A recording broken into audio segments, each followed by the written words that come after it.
Monster Cody did an interview, and I'm going to try to hold it together right now. Monster Cody did an interview, and he said that he brought somebody's arm. He brought somebody's arm back to a meeting, and that was Jay Blake's arm. You mean to tell me that story is real? Yes, that was Jay Blake's arm. It was real. He did bring an arm back. They chopped him up and put him in front of Jefferson High School. They couldn't even open his casket, sir. In that day, it was 3 funerals. When I seen that interview that he did, and he just like had no remorse, you know. A lot of people thought that when he wrote that in his book, he was exaggerating. No, it was true. It was true.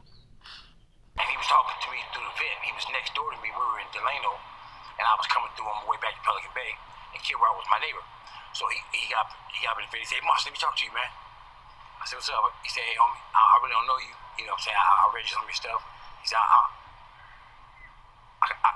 don't think you should have wrote all that in the book." And I said, "Homie, I've been shot 7 times. I done killed like 15 people for the hood. I done been in jail all my life.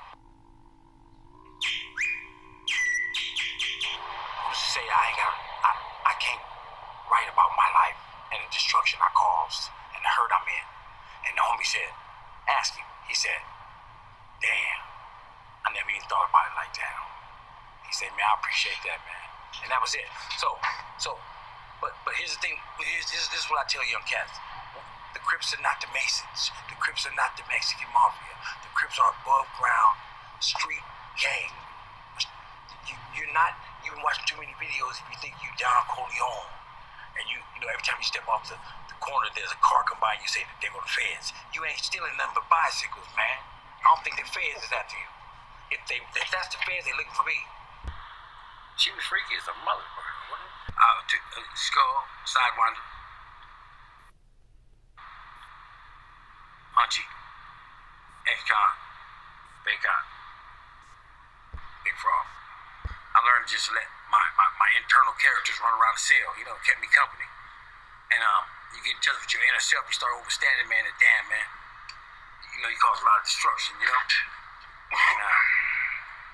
And destruction just for destruction's sake. Man, that's what hurts me the most, man.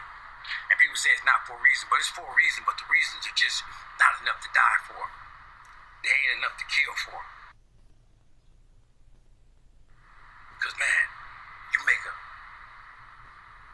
permanent decision based on a temporary emotion. Damn.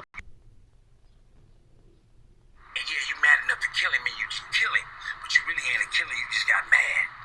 And you didn't have no other recourse. You didn't know how to dial it down and keep face.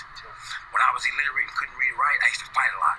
Because I didn't know how to say, "I'm sorry," or "excuse me," or "can you please." So I didn't know how to dial it down, man.